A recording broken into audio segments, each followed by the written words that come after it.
Good morning ਬੇਟਾ। ਅੱਜ ਆਪਾਂ ਫਸਟ ਚੈਪਟਰ ਕਰਾਂਗੇ ਬੀਏ ਥਰਡ ਦਾ ਭਾਰਤੀ ਸੰਵਿਧਾਨ ਦਾ ਸਮਾਜਿਕ ਤੇ ਆਰਥਿਕ ਆਧਾਰ। ਪਹਿਲਾਂ ਇਹਨਾਂ ਨੇ ਜਿਹੜਾ ਹੈਗਾ ਚੈਪਟਰ ਵਿੱਚ ਭਾਰਤੀ ਸੰਵਿਧਾਨ ਦਾ ਆਰਥਿਕ ਤੇ ਸਮਾਜਿਕ ਪਿਛੋਕੜ ਦੱਸਿਆ ਹੈਗਾ ਬਟ ਸਾਨੂੰ ਸਿਲੇਬਸ ਵਿੱਚ ਜਸਟ ਆਰਥਿਕ ਆਧਾਰ ਹੀ ਪੁੱਛਿਆ। ਪਿਛੋਕੜ ਬਾਰੇ ਜਸਟ ਮੈਂ ਥੋੜ੍ਹਾ ਜਿਹਾ ਦੱਸ ਦੇਵਾਂਗੀ ਕਿ ਜਿਵੇਂ ਭਾਰਤ ਨੂੰ ਜਿਹੜਾ ਆਜ਼ਾਦ 15 ਅਗਸਤ 1947 ਨੂੰ ਹੋਇਆ ਅਤੇ ਇਸ ਸੰਵਿਧਾਨ ਨੂੰ ਬਣਾਉਂਦਿਆਂ ਹੋਇਆਂ 2 ਸਾਲ 11 ਮਹੀਨੇ 18 ਦਿਨ ਲੱਗ ਗਏ ਅਤੇ 26 ਜਨਵਰੀ 1950 ਨੂੰ ਇਹ ਲਾਗੂ ਹੋਇਆ। ਅਤੇ ਸਮਾਜਿਕ ਅਤੇ ਆਰਥਿਕ ਦਾ ਪਿਛੋਕੜ ਕੀ ਸੀ ਕਿ ਪਹਿਲਾਂ ਇਹਦੇ ਉੱਤੇ ਜਿਹੜੇ ਕਿ ਕਾਫੀ ਜਿਹੜੇ ਹੈਗੇ ਹਮਲਾਵਰਾਂ ਨੇ ਇਸ ਦੇਸ਼ ਦਾ ਸ਼ੋਸ਼ਣ ਕੀਤਾ। ਮੁਗਲ ਆਏ, ਪੁਰਤਗਾਲ ਆਏ, ਡੱਚ ਆਏ, ਫਰਾਂਸੀਸੀ ਅੰਗਰੇਜ਼ ਆਏ ਅਤੇ ਜਿਹੜੇ ਜਸਟ ਪਹਿਲਾਂ ਕਿ ਵਪਾਰ ਦੇ ਰੂਪ 'ਚ ਆਏ ਸੀ ਬਟ ਇੱਥੇ ਆਣ ਕੇ ਬਾਅਦ 'ਚ ਉਹਨਾਂ ਨੇ ਇਹਦਾ ਸ਼ੋਸ਼ਣ ਕਰਨਾ ਸ਼ੁਰੂ ਕਰ ਦਿੱਤਾ। ਇਸ ਤੋਂ ਇਲਾਵਾ ਭਾਰਤ ਦੀ ਜਿਹੜੀ ਉਦਯੋਗ ਨੀਤੀ ਸੀ ਉਹਨੂੰ ਵੀ ਖਤਮ ਕਰ ਦਿੱਤਾ। ਘਰੇਲੂ ਉਦਯੋਗ ਨੂੰ ਵੀ ਇਹਨੂੰ ਖਤਮ ਕਰ ਦਿੱਤਾ, ਜਿਹੜਾ ਇੰਡੀਆ ਦਾ ਘਰੇਲੂ ਉਦਯੋਗ ਸੀ। ਇਸ ਦੇ ਨਾਲ ਜਦੋਂ ਘਰੇਲੂ ਉਦਯੋਗ ਖਤਮ ਹੋ ਗਿਆ ਅਤੇ ਸਾਡੇ ਇੰਡੀਆ ਵਿੱਚ ਬੇਰੁਜ਼ਗਾਰੀ ਵਗੈਰਾ ਵਧਣੀ ਸ਼ੁਰੂ ਹੋ ਗਈ।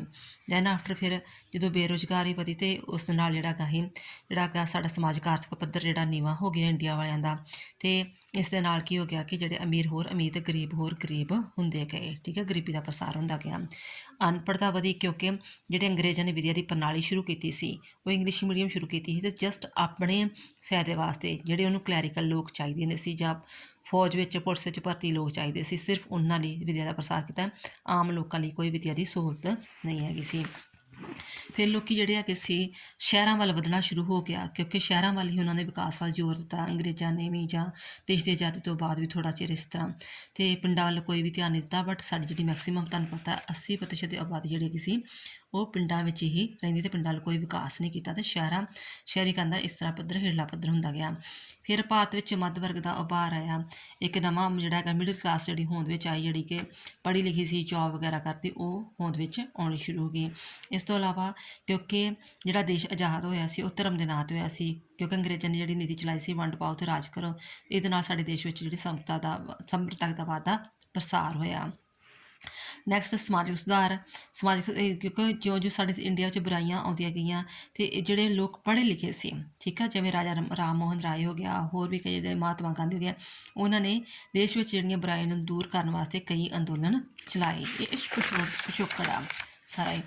ਇਸ ਤੋਂ ਇਲਾਵਾ ਕਿ ਪ੍ਰਬੰਧਕੀ ਸੁਧਾਰ ਵਗੈਰਾ ਵੀ ਇਹਨਾਂ ਨੇ ਕੀਤੇ, ਜਿਵੇਂ ਕਿ ਇੰਡੀਆ ਦੇਸ਼ ਬੇਸ਼ੱਕ ਆਜ਼ਾਦ ਹੋ ਗਿਆ ਸੀ ਪਰ ਕਈ ਇਹੋ ਜਿਹੇ ਦੇਸੀ ਰਿਆਸਤਾਂ ਸੀ ਜਿਹੜੀਆਂ ਕਿ ਅਜੇ ਵੀ ਇੰਡੀਆ 'ਤੇ ਪੂਰੀ ਤਰ੍ਹਾਂ ਸ਼ਾਮਲ ਨਹੀਂ ਹੋਣੀ ਚਾਹੁੰਦੀ ਸੀ ਅਤੇ ਉਹਨਾਂ ਨੂੰ ਹੌਲੀ ਹੌਲੀ ਬਾਅਦ ਵਿੱਚ ਜਿਹੜਾ ਹੈਗਾ ਆਪਣੇ ਦੇਸ਼ ਦੇ ਢਾਂਚੇ ਵਿੱਚ ਲਿਆਂਦਾ। ਇਸ ਤੋਂ ਸਿੱਟਾ ਉਹੀ ਮਤਲਬ ਵੀ ਕਹਿ ਦਿੰਦੇ ਆ ਕਿ ਸਾਰੀਆਂ ਜਿਹੜੀਆਂ ਹੈਗੀਆਂ ਕਿ ਕਿੰਨਾ ਕਾਰਨਾਂ, ਇਹਨਾਂ ਸਾਰਿਆਂ ਕਾਰਨਾਂ ਕਰਕੇ ਜਿਹੜਾ ਹੈਗਾ ਸਾਡਾ ਸੰਵਿਧਾਨ ਫਿਰ ਜਿਹੜਾ ਹੈਗਾ ਇਹਨਾਂ ਚੀਜ਼ਾਂ ਨੂੰ ਧਿਆਨ ਵਿੱਚ ਰੱਖਿਆ ਕਿ ਅਸੀਂ ਧਰਮ ਦੇ ਆਧਾਰ 'ਤੇ ਵਿਤਕਰਾ ਨਹੀਂ ਕਰਨਾ, ਗਰੀਬੀ ਤੋਂ ਉੱਪਰ ਲੋਕਾਂ ਨੂੰ ਚੁੱਕਣਾ ਹੈਗਾ ਵਾ, ਊਚ ਨੀਚ ਦਾ ਕੋਈ ਭੇਦਭਾਵ ਨਾ ਹੋਵੇ, ਇਹਨਾਂ ਸਾਰਿਆਂ ਧਿਆਨ ਵਿੱਚ ਰੱਖ ਕੇ ਫਿਰ ਜਿਹੜਾ ਸਮਾਜਿਕ ਅਤੇ ਆਰਥਿਕ ਆਧਾਰ ਬਣਿਆ। ਹੁਣ ਆਪਾਂ ਜਿਹੜਾ ਹੈਗਾ ਵਾ ਮੇਨ ਕਰਾਂਗੇ ਜਿਹੜਾ ਸਾਡਾ ਕੁਐਸਚਨ ਸਿਲੇਬਸ ਵਿੱਚ ਪੁੱਟ ਕੀਤਾ ਹੈਗਾ ਵਾ ਕਿ ਸਾਡਾ ਜਿਹੜਾ ਦੇਸ਼ ਦਾ ਸਮਾਜਿਕ ਅਤੇ ਸੰਵਿਧਾਨ ਦਾ ਸਮਾਜਿਕ ਅਤੇ ਆਰਥਿਕ ਆਧਾਰ ਕੀ ਆ। ਭਾਰਤ ਦੇ ਸੰਵਿਧਾਨ ਦਾ ਸਮਾਜਿਕ ਅਤੇ ਆਰਥਿਕ ਆਧਾਰ ਕਹਿੰਦਾ, ਜਿਵੇਂ ਕਿ ਆਪਾਂ ਪੜ੍ਹਿਆ ਕਿ ਸਮਾਜਿਕ ਅਤੇ ਆਰਥਿਕ ਸਥਿਤੀਆਂ ਦਾ ਅਧਿਐਨ ਕੀਤਾ ਕਿ ਜਿਹੜਾ ਕਿ ਭਾਰਤੀ ਸੰਵਿਧਾਨ ਦੇ ਨਿਰਮਾਣ ਸਮੇਂ ਭਾਰਤ ਵਿੱਚ ਪਾਈਆਂ ਜਾਂਦੀਆਂ ਸਨ। ਆਪਾਂ ਪੜ੍ਹਿਆ ਵਾ ਕਿ ਅੰਗਰੇਜ਼ਾਂ ਦੁਆਰਾ ਭਾਰਤ ਦਾ ਰੱਜ ਕੇ ਸ਼ੋਸ਼ਣ ਕੀਤਾ ਗਿਆ ਸੀ, ਠੀਕ ਆ, ਅਤੇ ਇਹਦੇ ਇਲਾਵਾ ਜਾਤ ਪਾਤ ਆਧਾਰ 'ਤੇ ਵੀ ਲੋਕਾਂ ਨੂੰ ਕਾਫੀ ਵੰਡਿਆ ਗਿਆ। ਇਹਦੇ ਧਿਆਨ ਵਿੱਚ ਰੱਖੇ ਹੋਏ ਜਿਹੜੇ ਇੰਡੀਆ ਦੇ ਸੰਵਿਧਾਨ ਦੇ ਨਿਰਮਾਤਾ ਸੀ ਉਹਨਾਂ ਨੇ ਜਦੋਂ ਸੰਵਿਧਾਨ ਬਣਾਇਆ ਉਹਦੇ ਵਿੱਚ ਇੱਕ ਉਦੇਸ਼ ਪ੍ਰਸਤਾਵ ਪਾਸ ਕੀਤਾ। ਉਸ ਉਦੇਸ਼ ਪ੍ਰਸਤਾਵ ਵਿੱਚ ਕੀ ਕਿਹਾ ਉਹਨਾਂ ਨੇ, ਫਸਟ ਪੁਆਇੰਟ ਉਹਨਾਂ ਨੇ ਬੋਲਿਆ ਕਿ ਭਾਰਤ ਦੇ ਲੋਕਾਂ ਨੂੰ ਸਮਾਜਿਕ ਆਰਥਿਕ ਅਤੇ ਰਾਜਨੀਤਿਕ ਨਿਆਂ ਦਿੱਤਾ ਜਾਏਗਾ। ਕਿ ਭਾਰਤ ਦੇ ਲੋਕਾਂ ਨੂੰ ਸਮਾਜਿਕ ਆਰਥਿਕ ਅਤੇ ਰਾਜਨੀਤੀ ਦੇ ਨਿਆਂ ਦਿੱਤਾ ਜਾਏਗਾ, ਯਾਨੀ ਕਿ ਸਮਾਜਿਕ ਆਧਾਰ 'ਤੇ ਕੋਈ ਵਿਤਕਰਾ ਨਹੀਂ ਕੀਤਾ ਜਾਏਗਾ, ਆਰਥਿਕ ਸਾਰੀਆਂ ਸਹੂਲਤਾਂ ਦਿੱਤੀਆਂ ਜਾਣਗੀਆਂ, ਰਾਜਨੀਤਿਕ ਹਰੇਕ ਪੱਖੋਂ ਵੋਟ ਦਾ ਅਧਿਕਾਰ ਦਿੱਤਾ ਜਾਏਗਾ। ਇਸ ਤੋਂ ਇਲਾਵਾ ਘੱਟ ਗਿਣਤੀਆਂ, ਪਛੜੀ ਸ਼੍ਰੇਣੀਆਂ ਅਤੇ ਅਨੁਸੂਚਿਤ ਜਾਤੀਆਂ ਦੀ ਸੁਰੱਖਿਆ ਸਥਾਨ ਰੱਖੇ ਜਾਣਗੇ। ਜਿਹੜੇ ਵੀ SC BC ਜਾਂ ਜਿਵੇਂ ਵੀ ਛੋਟੀਆਂ ਘੱਟ ਗਿਣਤੀ ਦੇ ਲੋਕ ਆ, ਜਿਵੇਂ ਸਿੱਖ ਘੱਟ ਗਿਣਤੀ ਦੇ ਲੋਕ ਆ ਇੰਡੀਆ ਵਿੱਚ, ਗੁੱਜਰ ਘੱਟ ਗਿਣਤੀ ਦੇ ਲੋਕ ਵਾ, ਮੁਸਲਮਾਨ ਘੱਟ ਗਿਣਤੀ ਦੇ ਲੋਕ ਆ, ਉਹਨਾਂ ਲਈ ਜਿਹੜੀਆਂ ਰਿਜ਼ਰਵ ਕੋਟਾ ਰੱਖਿਆ ਜਾਵੇਗਾ। ਇਹ ਉਦੇਸ਼ ਰਿਹਾ, ਉਦੇਸ਼ ਪ੍ਰਸਤਾਵ, ਠੀਕ ਆ, ਭਾਰਤੀ ਸੰਵਿਧਾਨ ਦਾ ਉਦੇਸ਼ ਪ੍ਰਸਤਾਵ ਆ। ਨੈਕਸਟ ਆ ਗਿਆ ਸੰਵਿਧਾਨ ਦੀ ਪ੍ਰਸਤਾਵਨਾ ਅਤੇ ਸੰਵਿਧਾਨ ਦਾ ਸਮਾਜਿਕ ਅਤੇ ਆਰਥਿਕ ਆਧਾਰ ਕੀ ਸੀ। ਪਹਿਲਾ ਆਧਾਰ ਹੈਗਾ ਸੀ ਨਿਆਂ, ਕਿ ਠੀਕ ਹੈ, ਨਿਆਂ ਹੁਣ ਕਿਹੜੇ ਹਿਸਾਬ ਨਾਲ ਨਿਆਂ ਦਿੱਤਾ ਗਿਆ। ਪਹਿਲਾ ਹੈਗਾ ਨਿਆਂ ਦੇ ਅੰਡਰ ਆ ਜਾਂਦਾ ਪੁਆਇੰਟ ਸਮਾਜਿਕ ਨਿਆਂ। ਸਮਾਜਿਕ ਨਿਆਂ ਯਾਨੀ ਕਿ ਕਿਸੇ ਨਾਲ ਵੀ ਕੋਈ ਜਾਤ, ਧਰਮ, ਰੰਗ, ਨਸਲ ਦੇ ਆਧਾਰ 'ਤੇ ਕੋਈ ਵੀ ਵਿਤਕਰਾ ਨਹੀਂ ਕੀਤਾ ਜਾਵੇਗਾ। ਫਿਰ ਨੈਕਸਟ ਆਰਥਿਕ ਨਿਆਂ, ਪਹਿਲਾਂ ਸਮਾਜਿਕ ਨਿਆਂ ਸੀ, ਫਿਰ ਆਰਥਿਕ ਨਿਆਂ, ਕਿ ਯਾਨੀ ਕਿ ਹਰ ਇੱਕ ਵਿਅਕਤੀ ਨੂੰ ਉਸਨੂੰ ਉਪਜੀਵਕਾ, ਉਹਨੂੰ ਰੋਜੀ ਰੋਟੀ ਕਮਾਉਣ ਦੇ ਉਚਿਤ ਸਾਧਨ ਦਿੱਤੇ ਜਾਣਗੇ। ਇਸ ਨੂੰ ਧਿਆਨ ਵਿੱਚ ਰੱਖ ਕੇ ਫਿਰ ਜਿਹੜੇ ਇੰਡੀਆ ਦੇ ਸੰਵਿਧਾਨ ਦੇ ਨਿਰਮਾਤਾ ਸੀ ਉਹਨਾਂ ਨੇ ਰਾਜਨੀਤੀ ਨਿਰਦੇਸ਼ਕ ਸਿਧਾਂਤ ਸ਼ਾਮਲ ਕੀਤੇ, ਜਿਸ ਵਿੱਚ ਧਾਰਾ 38, 39 ਅਤੇ 41 ਵਿਵਸਥਾ ਸ਼ਾਮਲ ਕੀਤੀ ਗਈ ਆ। ਨੈਕਸਟ ਹੈਗਾ ਰਾਜਨੀਤਿਕ ਨਿਆਂ, ਕਿ ਹਰੇਕ ਵਿਅਕਤੀ ਨੂੰ ਜਿਹੜਾ ਕਿ ਵੋਟ ਪਾਉਣ ਦਾ, ਚੋਣ ਲੜਨ ਦਾ, ਸਰਕਾਰੀ ਅਹੁਦੇ ਪ੍ਰਾਪਤ ਕਰਨ ਦਾ ਅਧਿਕਾਰ ਦਿੱਤਾ ਜਾਏਗਾ ਅਤੇ ਉਹ ਕਾਨੂੰਨ ਦੇ ਸਾਹਮਣੇ ਸਮਾਨ ਹੋਵੇਗਾ। ਫਿਰ ਸੋਚਣ ਦੀ ਸੁਤੰਤਰਤਾ, ਭਾਰਤ 'ਚ ਰਹਿਣ ਵਾਲੇ ਸਾਰੇ ਨਾਗਰਿਕਾਂ ਨੂੰ ਧਾਰਾ 19 ਦੇ ਅਧੀਨ ਜਿਹੜੀ ਹੈਗੀਆਂ ਪੂਰੀਆਂ ਸੁਤੰਤਰਤਾਵਾਂ ਪ੍ਰਦਾਨ ਕੀਤੀਆਂ ਗਈਆਂ। ਇਸ ਆਪਾਂ ਨਿਆਂ ਪੜ੍ਹਿਆ ਵਾ ਬੇਟਾ, ਸਮਾਜਿਕ ਨਿਆਂ, ਆਰਥਿਕ ਨਿਆਂ ਅਤੇ ਰਾਜਨੀਤਿਕ ਨਿਆਂ, ਇਹ ਫਸਟ ਪੁਆਇੰਟ ਦੇ ਅੰਡਰ ਆਉਂਦਾ। ਦੂਜਾ ਪੁਆਇੰਟ ਆ ਜਾਂਦਾ ਸੋਚਣ ਦੀ ਸੁਤੰਤਰਤਾ, ਤੀਜਾ ਆ ਜਾਂਦਾ ਸਮਾਨਤਾ। ਸਮਾਨਤਾ ਜਿਹੜੀ ਹੈਗੀ ਆ ਸਾਡੀ ਜਿਹੜੀ ਹੈਗੀ ਧਾਰਾ ਕਹਿੰਦੇ ਕਿ ਇਹਦੇ ਵਿੱਚ ਕਿਸੇ ਨਾਲ ਵੀ ਜਾਤ, ਧਰਮ, ਰੰਗ, ਨਸਲ ਦੇ ਆਧਾਰ 'ਤੇ ਜਿਹੜੀ ਹੈਗੀ ਆ ਕਿਸੇ ਨਾਲ ਵਿਤਕਰਾ ਨਹੀਂ ਕੀਤਾ ਜਾਏਗਾ ਤਾਂ ਹਰੇਕ ਜਿਹੜਾ ਕਾਨੂੰਨ ਦੇ ਸਾਹਮਣੇ ਸਮਾਨ ਹੋਏਗਾ। ਇਸ ਲਈ ਸਾਡੇ ਮੌਲਿਕ ਅਧਿਕਾਰ ਵਿੱਚ ਵੀ ਸਮਾਨਤਾ ਦੇ ਅਧਿਕਾਰ ਨੂੰ ਸ਼ਾਮਲ ਕੀਤਾ ਗਿਆ ਹੈ। ਧਾਰਾ 16 ਵਿੱਚ ਜਿਹੜੀ ਹੈਗੀ ਹੈ ਇਹਦਾ ਵਰਣਨ ਕੀਤਾ ਗਿਆ ਹੈ। ਨੈਕਸਟ ਹੈਗਾ ਮੌਲਿਕ ਅਧਿਕਾਰ ਅਤੇ ਸੰਵਿਧਾਨ ਦਾ ਸਮਾਜਿਕ ਅਤੇ ਆਰਥਿਕ ਅਧਿਕਾਰ। ਮੌਲਿਕ ਅਧਿਕਾਰ ਅਤੇ ਸੰਵਿਧਾਨ ਦਾ ਸਮਾਜਿਕ ਅਤੇ ਆਰਥਿਕ ਅਧਿਕਾਰ, ਕਹਿੰਦਾ ਭਾਰਤ ਦੇ ਜਿਹੜਾ ਸੰਵਿਧਾਨ ਦਾ ਤੀਜੇ ਅਧਿਆਇ ਹੈ ਉਹਦੇ ਵਿੱਚ 12 ਤੋਂ ਲੈ ਕੇ 35 ਤੱਕ ਜਿਹੜੇ ਹੈਗੇ ਆ ਫੰਡਾਮੈਂਟਲ ਰਾਈਟਸ ਸ਼ਾਮਲ ਕੀਤੇ ਗਏ ਆ ਅਤੇ ਇਹਦੇ ਅਧੀਨ ਸਾਨੂੰ ਕੀ ਕੀ ਸਹੂਲਤਾਂ ਦਿੱਤੀਆਂ ਗਈਆਂ। ਪਹਿਲਾਂ ਹੈਗਾ ਸਮਾਨਤਾ ਦਾ ਅਧਿਕਾਰ, ਧਾਰਾ 14 ਤੋਂ ਲੈ ਕੇ 18 ਤੱਕ। ਧਾਰਾ 14 ਤੋਂ ਲੈ ਕੇ 18 ਤੱਕ ਜਿਹੜੀ ਹੈਗੀ ਆ ਉਹ ਸਾਡੀ ਜਿਹੜੀ ਹੈਗੀ ਸਮਾਨਤਾ ਦਾ ਅਧਿਕਾਰ ਪ੍ਰਦਾਨ ਕੀਤਾ ਗਿਆ। 14 ਵਿੱਚ ਕਿਹਾ ਗਿਆ ਕਿ ਕਿਸੇ ਦੇ ਨਾਲ ਕੋਈ ਵੀ ਜਿਹੜਾ ਵਿਤਕਰਾ ਨਹੀਂ ਕੀਤਾ ਜਾਵੇਗਾ। ਨੈਕਸਟ ਹੈਗਾ ਭੇਦਭਾਵ ਦੀ ਮਨਾਹੀ। ਧਾਰਾ 15 ਵਿੱਚ ਕਿਹਾ ਗਿਆ ਕਿ ਜਾਤ, ਧਰਮ, ਰੰਗ, ਨਸਲ ਦੇ ਆਧਾਰ 'ਤੇ ਕਿਸੇ ਨਾਲ ਕੋਈ ਭੇਦਭਾਵ, ਡਿਸਕ੍ਰਿਮੀਨੇਸ਼ਨ ਨਹੀਂ ਕੀਤਾ ਜਾਵੇਗਾ। ਥਰਡ ਹੈਗਾ ਅਫਸਰ ਦੀ ਸਮਾਨਤਾ ਦੀ ਧਾਰਾ 16 ਵਿੱਚ ਕਿਹਾ ਗਿਆ ਜਦੋਂ ਕੋਈ ਤੁਸੀਂ ਨੌਕਰੀਆਂ ਲੈਂਦੇ ਹੋ, ਠੀਕ ਹੈ, ਕੰਪੀਟੀਸ਼ਨ ਲੜਦੇ ਹੋ, ਟੈਸਟ ਦਿੰਦੇ ਹੋ ਕੋਈ, ਅਤੇ ਤੁਹਾਡੇ ਨਾਲ ਕਿਸੇ ਤਰ੍ਹਾਂ ਵੀ ਜਿਹੜੀ ਹੈਗੀ ਆ ਵਿਤਕਰਾ ਨਹੀਂ ਕੀਤਾ ਜਾਏਗਾ, ਸਾਰਿਆਂ ਨੂੰ ਸਮਾਨ ਮੌਕਾ ਦਿੱਤਾ ਜਾਵੇਗਾ। ਨੈਕਸਟ ਧਾਰਾ 17 'ਚ ਛੂਤ ਛਾਤ ਦੀ ਮਨਾਹੀ, ਕਿ ਕਿਸੇ ਨਾਲ ਜਿਹੜੀ ਹੈਗੀ ਆ ਛੂਤ ਛਾਤ ਜਿਹੜੀ ਹੈਗੀ ਆ ਮਨਾਹੀ ਕੀਤੀ ਜਾਏਗੀ। ਕਿਸੇ ਨੂੰ ਕਾਸਟ ਦਾ ਨਾਂ ਲੈ ਕੇ, SC BC ਕਿਸੇ ਤਰ੍ਹਾਂ ਵੰਗਾਰ ਕਰਕੇ, ਜਾਤ ਪੱਖੋਂ ਮਖੌਲ ਕਰਕੇ ਉਹਨੂੰ ਨਹੀਂ ਵੰਗਾਰਿਆ ਜਾ ਸਕਦਾ ਹੈਗਾ। ਇਸ ਤਰ੍ਹਾਂ ਜੇਕਰ ਕੋਈ ਕਰੇਗਾ ਤਾਂ ਉਹਨੂੰ ਕਾਨੂੰਨੀ ਸਜ਼ਾ ਦਿੱਤੀ ਜਾਏਗੀ। ਛੂਤ ਛਾਤ ਦੀ ਖਤਮ ਕੀਤਾ ਗਿਆ ਵਾ। ਸੋ ਭਾਰਤ ਵਿੱਚ ਛੂਤ ਛਾਤ ਦੀ ਸਮਾਪਤੀ ਕੀਤੀ ਗਈ ਹੈ। ਫਿਰ ਉਪਾਧੀਆਂ ਦੀ ਸਮਾਪਤੀ ਧਾਰਾ 18 ਵਿੱਚ ਕਿਹਾ ਗਿਆ ਕਿ ਉਪਾਧੀ ਕੋਈ ਸਪੈਸ਼ਲ ਉਪਾਧੀਆਂ ਨਹੀਂ ਲੈ ਸਕਦਾ। ਸਿਰਫ ਉਪਾਧੀਆਂ ਕਿਵੇਂ ਲੈ ਸਕਦਾ, ਜਿਵੇਂ ਕਿ ਆਪਣੀ ਐਜੂਕੇਸ਼ਨ ਸਿਸਟਮ ਵਿੱਚ ਆ, ਜਿਵੇਂ ਕਿ ਉਹਨੂੰ ਡਿਗਰੀ ਦਿੱਤੀ ਜਾਂਦੀ ਆ, ਠੀਕ ਹੈ, ਉਹ ਡਿਗਰੀ ਦਿੱਤੀ ਜਾ ਸਕਦੀ ਆ, ਸੈਨਾ 'ਚ ਡਿਗਰੀ ਦਿੱਤੀ ਜਾ ਸਕਦੀ। ਬਾਕੀ ਤੁਸੀਂ ਹੋਰ ਕਿਸ ਸਟੇਟਾਂ 'ਚ ਕੋਈ ਉਪਾਧੀ ਸਪੈਸ਼ਲ ਕੋਈ ਉਪਾਧੀ ਜਿੱਦਾਂ ਰਾਜਾ ਮਹਾਰਾਜਾ ਦੀ ਉਪਾਧੀ ਨਹੀਂ ਧਾਰਨ ਕਰ ਸਕਦੇ ਹੈਗੇ। ਨੈਕਸਟ ਹੈਗਾ 6 ਪੁਆਇੰਟ ਸੁਤੰਤਰਤਾ ਅਧਿਕਾਰ ਧਾਰਾ 19 ਤੋਂ 22 ਤੋਂ ਲੈ ਕੇ 22 ਤੱਕ ਸੁਤੰਤਰਤਾ ਦੇ ਅਧਿਕਾਰ ਦਾ ਵਰਣਨ ਕੀਤਾ ਗਿਆ। ਵਿਚਾਰਾਂ ਦੀ ਪ੍ਰਗਟਾਵੇ ਦੀ ਸੁਤੰਤਰਤਾ, ਸੰਘ ਬਣਾਉਣ ਦੀ, ਭਾਰਤ ਵਿੱਚ ਕਿਸੇ ਵੀ ਥਾਂ 'ਤੇ ਘੁੰਮਣ ਫਿਰਨ ਦੀ ਆਦਿ ਪ੍ਰਕਾਰ ਦੀਆਂ ਸੁਤੰਤਰਤਾਵਾਂ ਦਾ ਵਰਣਨ ਕੀਤਾ ਗਿਆ ਹੈ। ਤੁਸੀਂ ਬੇਟਾ BA ਫਸਟ ਅਤੇ ਸੈਕੰਡ ਵਿੱਚ ਵੀ ਇਹ ਚੀਜ਼ਾਂ ਸਾਰੀਆਂ ਪੜ੍ਹ ਚੁੱਕੇ ਹੋ। ਜਸਟ ਇਹਨਾਂ ਨੇ ਜਿਹੜੇ ਹੈਗੇ ਆ ਇਹਨਾਂ ਨੂੰ ਪੁਆਇੰਟਸ ਨੂੰ ਇਸ ਹਿਸਾਬ ਨਾਲ ਤੁਸੀਂ ਲਿਖਣਾ ਹੈ। ਇਹ ਚੀਜ਼ਾਂ ਤੁਸੀਂ ਸਾਰਾ ਕੁਝ ਪੜ੍ਹ ਚੁੱਕੇ ਹੋ। ਨੈਕਸਟ ਹੈ ਸ਼ੋਸ਼ਣ ਦੇ ਵਿਰੁੱਧ ਸੁਰੱਖਿਆ ਧਾਰਾ 23 ਤੇ 24।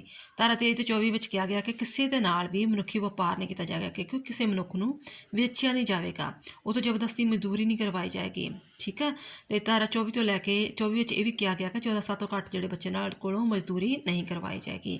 ਨੈਕਸਟ ਹੈਗਾ ਧਾਰਮਿਕ ਸੁਤੰਤਰਤਾ ਦਾ ਅਧਿਕਾਰ 25 ਤੋਂ ਲੈ ਕੇ 28 ਤੱਕ।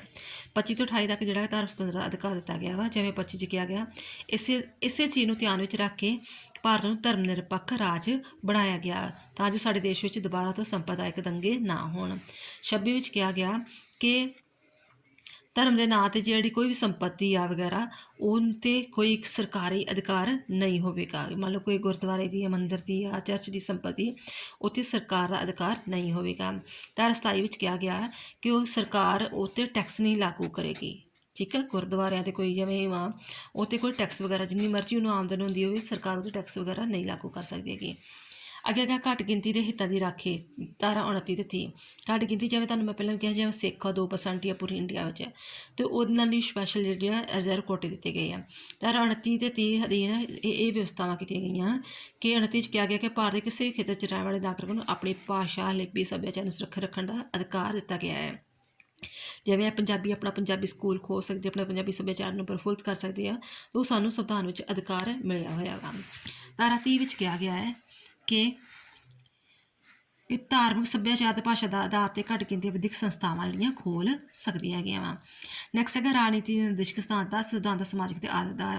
ਧਾਰਾ 36 ਤੋਂ ਲੈ ਕੇ 51 ਤੱਕ ਵੀ ਜਿਹੜੇ ਹੈਗੇ ਰਾਜਨੀਤੀ ਨਿਰਦੇਸ਼ਕ ਸਿਧਾਂਤਾਂ ਦਾ ਵਰਣਨ ਕੀਤਾ ਗਿਆ ਤਾਂ ਜੋ ਸਾਡੇ ਦੇਸ਼ ਦਾ ਸਮਾਜਿਕ ਤੇ ਆਰਥਿਕ ਸੁਧਾਰ ਹੋ ਸਕੇ, ਕਿਉਂਕਿ ਨਿਰਦੇਸ਼ਕ ਸਿਧਾਂਤਾਂ ਨੂੰ ਰਾਜ ਦਾ ਮਾਰਗਦਰਸ਼ਨ ਕਿਹਾ ਹੈ। ਠੀਕ ਹੈ, ਨਿਰਦੇਸ਼ਕ ਸਿਧਾਂਤਾਂ ਨੂੰ ਅਦਾਲਤਾਂ ਦਾ, ਸਰਕਾਰਾਂ ਦਾ ਮਾਰਗਦਰਸ਼ਨ ਬੋਲਿਆ ਗਿਆ ਹੈ। ਇਹਦੇ ਅਧੀਨ ਕੀ ਆ, ਆਰਥਿਕ ਸਥਿਤੀਆਂ 'ਚ ਸੁਧਾਰ ਆਇਆ ਵਾ। ਪਹਿਲਾਂ ਗਾ ਸੰਵਿਧਾਨ ਧਾਰਾ 38 ਵਿੱਚ ਕਿਹਾ ਗਿਆ ਕਿ ਰਾਜ ਲੋਕ ਕਲਿਆਣ ਲਈ ਅਜਿਹੀ ਸਮਾਜਿਕ ਵਿਵਸਥਾ ਦੀ ਸਥਾਪਨਾ ਕਰੇਗਾ ਜਿਸ ਵਿੱਚ ਸਾਰੇ ਲੋਕਾਂ ਨੂੰ ਆਪਣਾ ਜੀਵਨ ਜਿਹੜਾ ਚੰਗੀ ਤਰ੍ਹਾਂ ਨਿਰਵਾਹ ਕਰ ਸਕਣ। ਧਾਰਾ 38 ਵਿੱਚ ਕਿਹਾ ਗਿਆ ਹੈ ਕਿ ਰਾਜ ਨਾ ਕੇਵਲ ਵਿਅਕਤੀ ਦੀ ਆਮਦਨ, ਉਹਨਾਂ ਦਾ ਸਮਾਜਿਕ ਪੱਧਰ, ਸਹੂਲਤਾਂ ਤੇ ਮੌਕਿਆਂ ਦੇ ਸੰਬੰਧ ਵਿੱਚ ਅਸਮਾਨਤਾ ਨੂੰ ਘੱਟ ਕਰੇਗਾ। 39 ਵਿੱਚ ਕਿਹਾ ਗਿਆ ਹੈ ਕਿ ਰਾਜਨੀਤੀ ਇਹੋ ਜਿਹੇ ਕਾਨੂੰਨ ਬਣਾਏਗੀ ਕਿ ਸਾਰੇ ਨਾਗਰਿਕਾਂ ਤੇ ਔਰਤਾਂ ਨੂੰ ਆਪਣੀ ਜਿਹੜੀ ਕਿ ਰੋਜੀ ਰੋਟੀ ਲਈ ਕਾਫੀ ਸਾਧਨ ਮਿਲ ਸਕਣ। ਧਾਰਾ 39(20) ਵਿੱਚ ਕਿਹਾ ਗਿਆ ਕਿ ਰਾਜ ਭੌਤਿਕ ਸਾਧਨ ਦੀ ਇਹੋ ਜਿਹੀ ਵੰਡ ਕਰੇਗਾ ਕਿ ਸਾਰਿਆਂ ਦਾ ਕਲਿਆਣ ਹੋ ਸਕੇ, ਵੀ ਇਹਨਾਂ ਵਿੱਚ ਸਾਰਾ ਜਿਹੜਾ ਮਟੀਰੀਅਲ ਦਾ ਸਾਰਾ ਪੈਸਾ ਇੱਕ ਹੀ ਵਿਅਕਤੀ ਦੇ ਹੱਥ ਵਿੱਚ ਆ ਜਾਏ। 39(c) ਵਿੱਚ ਕਿਹਾ ਗਿਆ ਕਿ ਇਹੋ ਜਿਹੀ ਆਰਥਿਕ ਵਿਵਸਥਾ ਸਥਾਪਿਤ ਕਰੇਗਾ ਕਿ ਧਨ ਕੁਝ ਵਿਅਕਤੀਆਂ ਦੇ ਹੱਥਾਂ 'ਚ ਨਾ ਹੋਵੇ। ਠੀਕ ਹੈ, ਸਾਰਿਆਂ ਕੋਲ ਵੰਡਿਆ ਜਾਵੇ ਧਨ। 39(d) ਵਿੱਚ ਕਿਹਾ ਗਿਆ ਕਿ ਔਰਤਾਂ ਅਤੇ ਮਰਦਾਂ ਲਈ ਸਮਾਨ ਕੰਮ ਲਈ ਸਮਾਨ ਮਜ਼ਦੂਰੀਆਂ ਹੋਣਗੀਆਂ। ਜਿਵੇਂ ਟੀਚਿੰਗ ਲਾਈਨ 'ਚ ਹੁਣ ਜਿਹੜੇ ਜੈਂਟਸ ਟੀਚਰ ਨੂੰ ਨਹੀਂ ਦਿਖਾ ਅਤੇ ਲੇਡੀ ਟੀਚਰ ਨੂੰ ਵੀ ਉਨੀ ਦਿਖਾ ਹੋਏਗੀ, ਕੋਈ ਡਿਸਕ੍ਰਿਮੀਨੇਸ਼ਨ ਨਹੀਂ ਹੋਏਗਾ। ਠੀਕ ਹੈ, ਫਿਰ 39(e) 'ਚ ਕਿਹਾ ਗਿਆ ਕਿ ਮਜ਼ਦੂਰਾਂ, ਮਰਦਾਂ ਅਤੇ ਇਸਤਰੀਆਂ ਦੀ ਸਿਹਤ ਲਈ ਵੀ ਅਤੇ ਸਿਹਤ ਅਤੇ ਛੋਟੀ ਉਮਰ ਦੇ ਬੱਚਿਆਂ ਦਾ ਦੁਰਉਪਯੋਗ ਨਹੀਂ ਹੋਣ ਦਿੱਤਾ ਜਾਵੇਗਾ। ਜੇ ਮੰਨ ਲਓ ਲੇਡੀ ਜਿਹੜੀ ਹੈਗੀ ਉਸ ਨੂੰ ਜ਼ਿਆਦਾ ਭਾਰਾ ਕੰਮ ਦਿੱਤਾ ਜਾਏਗਾ, ਬੱਚਿਆਂ ਤੋਂ ਜਿਹੜਾ ਹੈਗਾ ਕੰਮ ਨਹੀਂ ਕਰਵਾਇਆ ਜਾਏਗਾ। ਠੀਕ ਹੈ, ਇਹ ਸਹੂਲਤਾਂ ਦਿੱਤੀਆਂ ਸਾਨੂੰ ਰਾਜਨੀਤੀ ਦੇ ਨਿਰਦੇਸ਼ਕ ਸਿਧਾਂਤਾਂ ਦੇ ਨਾਲ। ਬਾਕੀ ਤੁਹਾਡੀ ਮਰਜ਼ੀ ਆ, ਤੁਸੀਂ ਇਹਨਾਂ ਵਿੱਚੋਂ ਕੋਈ ਵੀ 2-4 ਹੋਰ ਪੁਆਇੰਟਸ ਵਗੈਰਾ ਕਰ ਸਕਦੇ ਹੋ। ਠੀਕ ਹੈ, ਅਤੇ ਨੈਕਸਟ ਹੈਗਾ ਉਦਯੋਗਿਕ ਵਿਕਾਸ। ਜਿਵੇਂ ਕਿ ਆਪਾਂ ਪੜ੍ਹਿਆ ਵਾ ਕਿ ਅੰਗਰੇਜ਼ਾਂ ਦੁਆਰਾ ਭਾਰਤ ਦਾ ਕਾਫੀ ਜਿਹੜਾ ਹੈਗਾ ਹੀ ਉਦਯੋਗਿਕ ਵਿਕਾਸ ਵੱਲ ਕੋਈ ਧਿਆਨ ਦਿੱਤਾ, ਉਹਨਾਂ ਦਾ ਜਿਹੜਾ ਹੈਗਾ ਹੀ ਉਦਯੋਗ ਸਾਰਾ ਠੱਪ ਹੀ ਕਰ ਦਿੱਤਾ, ਘਰੇਲੂ ਉਦਯੋਗ ਵਗੈਰਾ ਜਿੰਨੇ ਵੀ ਸੀ। ਇਸ ਲਈ ਮਤਲਬ ਇੰਡੀਆ ਦੇ ਸੰਵਿਧਾਨ ਨੇ ਸੋਚਿਆ ਕਿ ਆਪਣੇ ਦੇਸ਼ ਵਿੱਚ ਇਹ ਵਿਵਸਥਾ ਕੀਤੀ ਜਾਵੇ ਕਿ ਉਦਯੋਗਾਂ ਨੂੰ ਦੁਬਾਰਾ ਉਤਸ਼ਾਹਿਤ ਕੀਤਾ ਜਾਵੇ। ਇਸ ਲਈ ਉਹਨਾਂ ਨੇ ਕੀ ਵਿਵਸਥਾ ਕੀਤੀ ਗਈ ਕਿ ਭਾਰੀ ਉਦਯੋਗ ਆ, ਜਿਹੜੇ ਹੈਵੀ ਇੰਡਸਟਰੀਜ਼ ਆ, ਵੱਡੀਆਂ ਇੰਡਸਟਰੀ ਆ, ਉਹਨਾਂ ਨੂੰ ਸੰਘੀ ਸੂਚੀ ਵਿੱਚ ਸ਼ਾਮਿਲ ਕੀਤਾ ਜਾਵੇਗਾ ਤਾਂ ਜੋ ਉਹ ਕੇਂਦਰ ਸਰਕਾਰਾਂ ਨਾਲ ਪੂਰੀ ਤਰ੍ਹਾਂ ਧਿਆਨ ਰੱਖ ਸਕੇ। ਜਿਵੇਂ ਰੇਲ ਦੇ ਡੱਬੇ ਬਣਦੇ ਹੈਗੇ ਆ, ਸੜਕਾਂ ਦਾ ਨਿਰਮਾਣ ਹੁੰਦਾ, ਵੱਡੀ ਚੀਜ਼ਾਂ ਜਿਹੜੀਆਂ ਫੈਕਟਰੀਆਂ ਵਗੈਰਾ ਉਹ ਕੇਂਦਰ ਕੋਲ ਹੋਣਗੀਆਂ। ਫਿਰ ਸੰਵਿਧਾਨ ਧਾਰਾ 43 ਵਿੱਚ ਕਿਹਾ ਗਿਆ ਕਿ ਰਾਜ ਦੁਆਰਾ ਵਿਅਕਤੀਗਤ ਜਾਂ ਕੋਈ ਜਿਹੜਾ ਹੈਗਾ ਵਾ, ਜਿਹੜਾ ਵੀ ਵਿਅਕਤੀ ਪੱਧਰ 'ਤੇ ਵੀ ਅਤੇ ਘਰੇਲੂ ਉਦਯੋਗਾਂ ਵੱਲ ਪੂਰਾ ਧਿਆਨ ਦਿੱਤਾ ਜਾਵੇਗਾ। ਜਿਵੇਂ ਪੋਲਟਰੀ ਫਾਰਮ, ਮੱਖੀ ਪਾਲਣਾ, ਸ਼ਹਿਦੀ ਮੱਖੀ ਪਾਲਣਾ, ਜਾਂ ਜਿਹੜਾ ਸਟਿਚਿੰਗ ਦਾ ਕੰਮ ਵਗੈਰਾ, ਇਸ ਤਰ੍ਹਾਂ ਜਿਹੜਾ ਘਰੇਲੂ ਉਦਯੋਗਾਂ ਨੂੰ ਉਤਸ਼ਾਹਿਤ ਕੀਤਾ ਜਾਵੇਗਾ। ਸਰਕਾਰ ਉਹਨਾਂ ਦੀ ਹੈਲਪ ਵੀ ਕਰੇਗੀ, ਉਹਨੂੰ ਸਬਸਿਡੀਆਂ ਵੀ ਦੇਵੇਗੀ। ਨੈਕਸਟ ਹੈਗਾ ਖੇਤੀਬਾੜੀ ਦਾ ਵਿਕਾਸ। ਅੰਗਰੇਜ਼ ਸ਼ਾਸਨ ਕਾਲ ਵਿੱਚ ਖੇਤੀਬਾੜੀ ਦਾ ਕਾਫੀ ਵੱਲ ਜਿਹੜਾ ਨਿਗਾਰ ਹੋ ਚੁੱਕਾ ਸੀ, ਕੋਈ ਧਿਆਨ ਨਹੀਂ ਦਿੱਤਾ ਗਿਆ ਸੀ। ਪਰ ਸਾਨੂੰ ਪਤਾ ਕਿ ਇੰਡੀਆ ਦੀ ਮੈਕਸੀਮਮ 70% ਲੋਕ ਜਿਹੜੇ ਖੇਤੀਬਾੜੀ 'ਤੇ ਨਿਰਭਰ ਆ। ਇਸ ਕਰਕੇ ਜਿਹੜੀਆਂ ਇੰਡੀਆ ਦੀ ਸਰਕਾਰਾਂ ਨੇ ਜਿਹੜੀਆਂ ਹੈਗੀਆਂ ਵਾ ਖੇਤੀਬਾੜੀ 'ਤੇ ਨਵੀਂ ਤਕਨੀਕ ਕਾਫੀ ਲਿਆਂਦੀਆਂ। ਠੀਕ ਹੈ, ਜਿਵੇਂ ਨਵੇਂ ਟਰੈਕਟਰ, ਕੰਬਾਈਨ, ਨਵੀਆਂ ਬੀਜ, ਇਹ ਚੀਜ਼ਾਂ ਆਈਆਂ। ਸੰਵਿਧਾਨ ਧਾਰਾ 48 ਵਿੱਚ ਕਿਹਾ ਗਿਆ ਕਿ ਰਾਜ ਖੇਤੀਬਾੜੀ ਅਤੇ ਪਸ਼ੂ ਪਾਲਣ ਨੂੰ ਆਧੁਨਿਕ ਵਿਗਿਆਨਿਕ ਮਾਹਰਾਂ ਦੇ ਤਰੀਕਿਆਂ ਦੇ ਨਾਲ ਜਿਹੜੀ ਇਹਨੂੰ ਪ੍ਰਫੁੱਲਤ ਕਰੇਗੀ। ਇਹ ਸਾਰਾ ਜਿਹੜਾ ਹੈਗਾ ਸਮਾਜਿਕ ਅਤੇ ਆਰਥਿਕ ਆਧਾਰ। ਇਸ ਤੋਂ ਇਲਾਵਾ ਤੁਸੀਂ ਅੱਗੋਂ ਹੋਰ ਵੀ ਪੁਆਇੰਟਸ ਕਰ ਸਕਦੇ ਹੋ, ਜਿਵੇਂ ਸੰਪਰਦਾਇਕ ਚੋਣ ਪ੍ਰਣਾਲੀਆਂ ਦਾ ਖਾਤਮਾ ਕੀਤਾ ਗਿਆ ਕਿ ਧਰਮ ਦੇ ਆਧਾਰ 'ਤੇ ਨਹੀਂ ਵੋਟਾਂ ਲੈਣਗੇ, ਨਾ ਹੀ ਉਹ ਨੇਤਾ ਖੜੇ ਹੋਣਗੇ। ਠੀਕ ਆ, ਉਹ ਖਤਮ ਕੀਤਾ ਗਿਆ। ਸਰਵਜਨਕ ਬਾਲ ਮਤ ਅਧਿਕਾਰ ਦੀ ਵਿਵਸਥਾ ਕੀਤੀ ਗਈ। ਜੇ ਜਿਹੜਾ ਵੀ 18 ਸਾਲਾਂ ਦਾ ਹੋ ਜਾਂਦਾ ਹੈ, ਕਿਸੇ ਵੀ ਜਾਤ ਦਾ, ਧਰਮ ਦਾ ਵੇਖ ਕੇ, ਠੀਕ ਆ, ਉਹਨੂੰ ਵੋਟ ਦਾ ਅਧਿਕਾਰ ਦਿੱਤਾ ਜਾਏਗਾ। ਸੀਟਾਂ ਰਾਖਵੀਂ ਕਰਨ ਦੀ ਵਿਵਸਥਾ ਕੀਤੀ ਗਈ ਕਿ ਜਿਹੜੇ ਘੱਟ ਗਿਣਤੀ ਦੇ ਲੋਕ ਆ ਉਹਨਾਂ ਨੂੰ ਵੀ ਆਪਣਾ ਹੱਕ ਮਿਲ ਸਕੇ, ਇਸ ਲਈ ਉਹਨਾਂ ਦੀ ਸੀਟਾਂ ਰਾਖਵੀਆਂ ਰੱਖੀਆਂ ਕੀਤੀਆਂ ਗਈਆਂ। SC BC ਲਈ ਵੀ ਸੀਟਾਂ ਜਿਹੜੀਆਂ ਰਾਖਵੀਆਂ ਰੱਖੀਆਂ ਕੀਤੀਆਂ ਗਈਆਂ।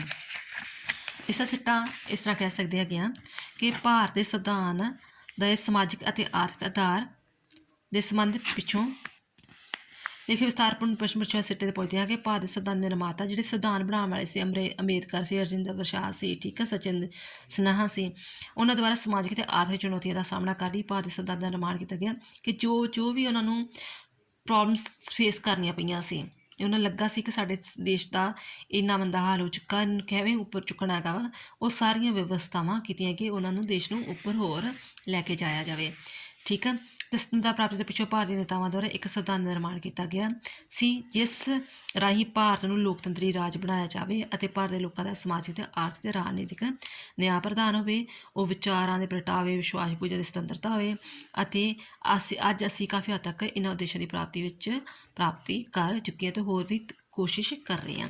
ਆਹੋ ਤੁਹਾਨੂੰ ਕੁਐਸਚਨ ਆਏਗਾ ਭਾਰਤ ਦੇ ਸੰਵਿਧਾਨ ਦਾ ਸਮਾਜਿਕ ਅਤੇ ਆਰਥਿਕ ਆਧਾਰ ਕੀ ਹੈ। ਬੇਟਾ ਫਿਰ ਵੀ ਇਸ ਚੈਪਟਰ ਨਾਲ ਕੋਈ ਡਾਊਟ ਹੋਗਾ ਤੇ ਪੁੱਛ ਸਕਦੇ ਹੋ। ਥੈਂਕਸ।